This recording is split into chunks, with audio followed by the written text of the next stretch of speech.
उस जंगल में भोजन की बहुत कमी हो गई थी, इसलिए सारे पक्षी बहुत परेशान थे। कबूतर भैया, क्या आपको कुछ मिला है? मैं तो जैसे खाली पंख गई थी वैसे ही खाली पंख लौटी हूँ। नहीं चिड़िया, मैं तो थक गया हूँ, लेकिन अभी तक एक दाना तक नहीं मिला। मेरे बच्चे बहुत भूखे हैं। मैं तो घर जाने से भी डर रही हूँ। मुझ में तो हौसला तक नहीं है, कैसे अपने बच्चों को भूखा देखूंगी। फिर चिड़िया और तोता साथ मिल गौरी के पास चले जाते हैं। गौरी, ये मीठा फल तुम कहाँ से ले आई हो? हमें तो पूरे जंगल में कहीं भी सूखा दाना तक नहीं मिला।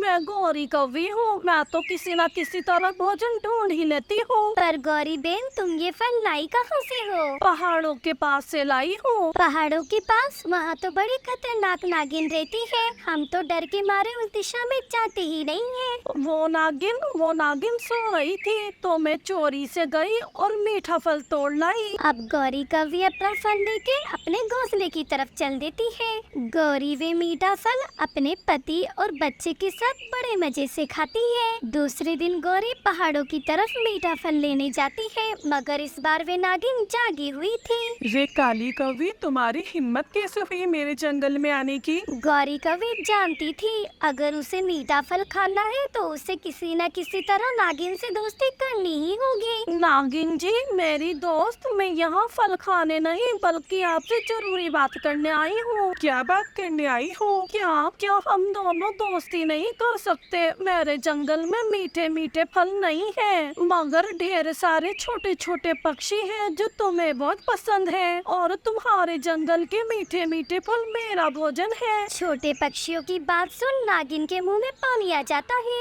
तो ये बात है, मैंने भी काफी दिनों से कोई मांस नहीं खाया। तुम मुझे अगर छोटे पक्षी खाने को दोगी तो मैं तुम्हें मेरे मीठे फल खाने देती हूँ। तो फिर पक्की हमारी दोस्ती। ऐसे गौरी कौवी नागिन के जंगल के मीठे मीठे फल खाती है। सहेली जी, अब मेरी बारी है कि तुम्हारी सेवा करूं। कल जब सारे पक्षी भोजन की तलाश में दूर जाएंगे तो मैं तुम्हें फोन कर दूंगी, तुरंत आ जाना। देख लेना कभी, अगर कोई होशियारी की तो मुझे भी नागिन कहते हैं। सहेली जी, मैंने तुम्हें सहेली कहा है, वादे की पक्की हूँ। ऐसे गौरी कौवी जी भर फल खा के बाकी अपने परिवार के लिए ले जाती है। अगले दिन पक्षी भोजन लेने जाने की तैयारी कर रहे होते हैं। गुड़िया बेटी, अनजान के वास्ते दरवाजा ना खोलना, जब मैं आऊंगी तभी दरवाजा खोलना। मम्मा, आप चिंता ना करें, मैं घोंसले का और खुद का अच्छे से ध्यान रखूंगी। तोता भी अपने बच्चे को समझा रहा होता है। मेरे बेटे, मैं देर से लौटूंगा,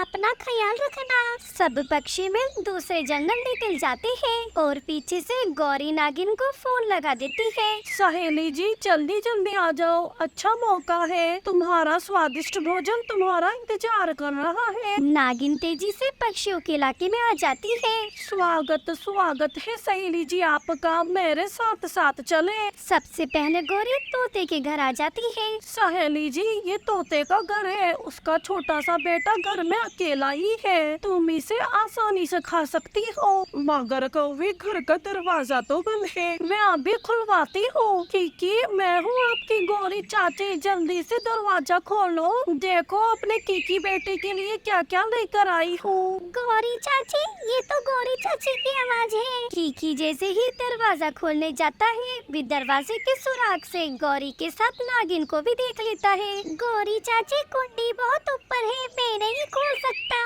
इस तरह कीकी गौरी की मक्कारी जान बहाना बना देता है। सहेली जी, ये तोते का बच्चा बड़ा तेज है, हम चिड़िया के घर चलते हैं। चिड़िया के घर पहुँच गौरी अपनी आवाज बदल कर कहती है, गुड़िया बेटी, मैं हूँ आपकी मम्मा, जल्दी से दरवाजा खोलो। ये आवाज तो मम्मा की नहीं लगती। और इस तरह समझदार गुड़िया बेटी भी शांत बैठी रहती है, पर दरवाजा नहीं खोलती। कौवी, तूने मुझे धोखा दिया, मेरे फल भी खाए, बदले में मुझे कुछ न दिया। सहेली जी, आप वापस चली जाए, क्योंकि पक्षियों के आने का समय हो गया है। मैं कल आपको जरूर खुद से शिकार ला के दूंगी। ऐसा ही करना था तो मुझे क्यों बुलाया? नागिन गुस्से में भूखे पेट ही वापस चली जाती है। थकी हुई गौरी भी घर जाकर वापस से सो जाती है। अब सभी पक्षी भी वापस से आ जाते हैं। कीकी भी अपने पापा को सारी बात बताने लगता है।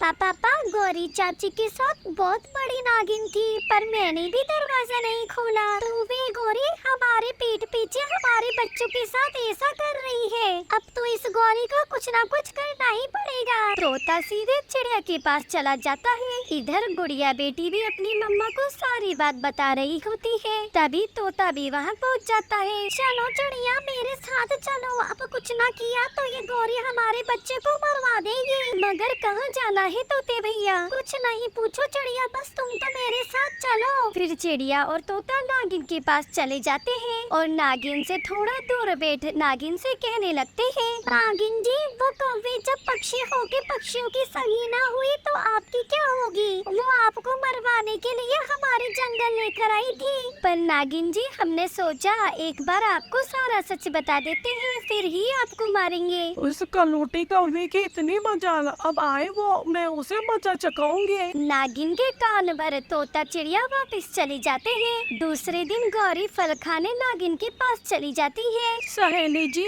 आज तो आपको छोटे पक्षी का स्वाद जरूर चखाऊंगी। मेरी सहेली, मेरे पास आ, मैंने तेरे लिए मीठा अमरूद बचा के रखा है। मीठा अमरूद का सुन गौरी नागिन के पास चली जाती है और गुस्सेल नागिन एक ही बारी में डसकर गौरी के शरीर में अपना पूरा जहर उतार देती है, जिस पर गौरी की जहर उगल उगल कर मौत होती है। तो प्यारे दोस्तों, इस कहानी से सीख मिलती है, जो गड्ढा दूसरों के लिए खोदो खुद भी उसी में जरूर गिरोगे। ऐसी ही नई नई कहानी के लिए मेरा नया चैनल जरूर सब्सक्राइब करें।